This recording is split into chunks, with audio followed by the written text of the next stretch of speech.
Ooh, buddy, I know this feeling. A long audition process means you're the front runner, really. And we believe that.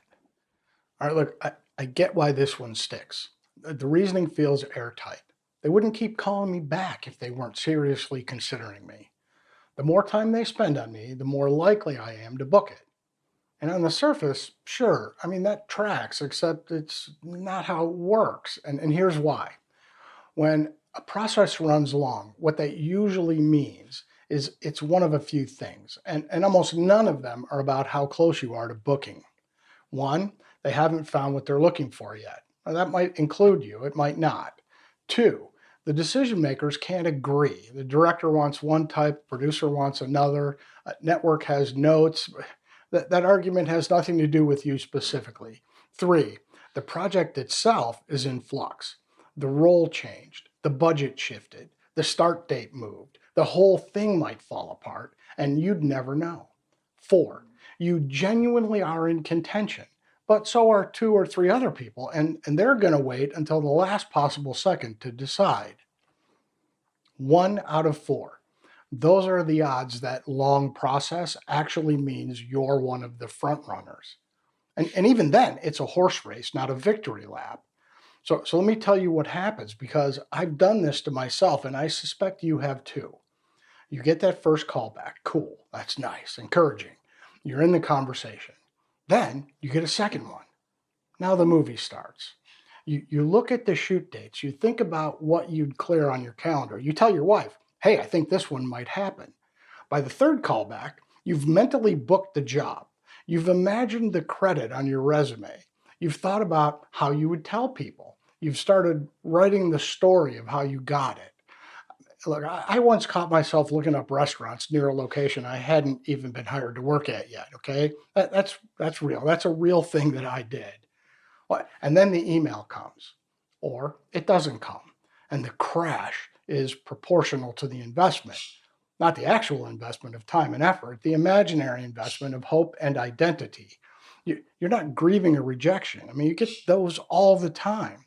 You're grieving the loss of something you'd already decided was yours. Don't do that to yourself. It is genuinely one of the most painful things in this business, and it is entirely self-inflicted. What people don't realize is this: a long process can actually make you worse. After callback number 2, something shifts, right? You stop going in as someone exploring the role.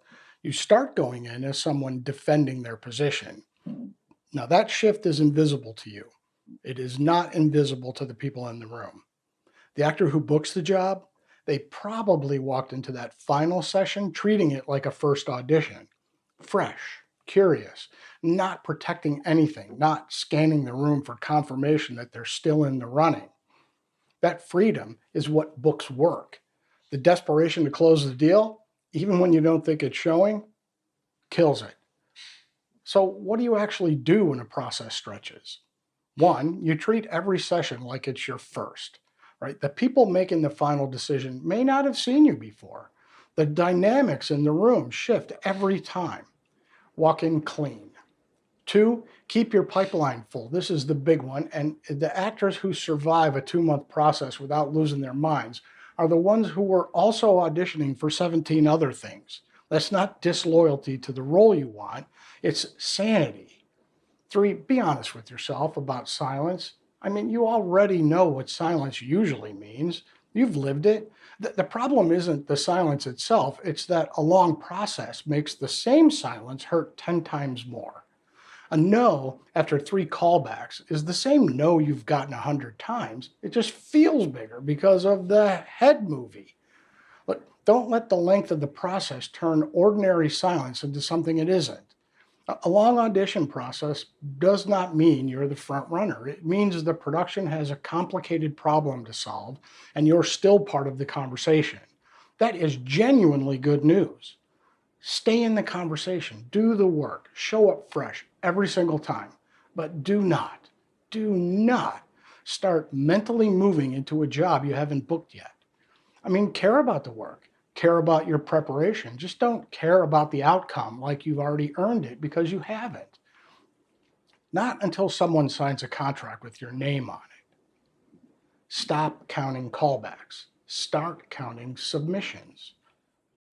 Hey, you want Start Where You Are for free? The link's in the description. New myths every week. See you in the next one.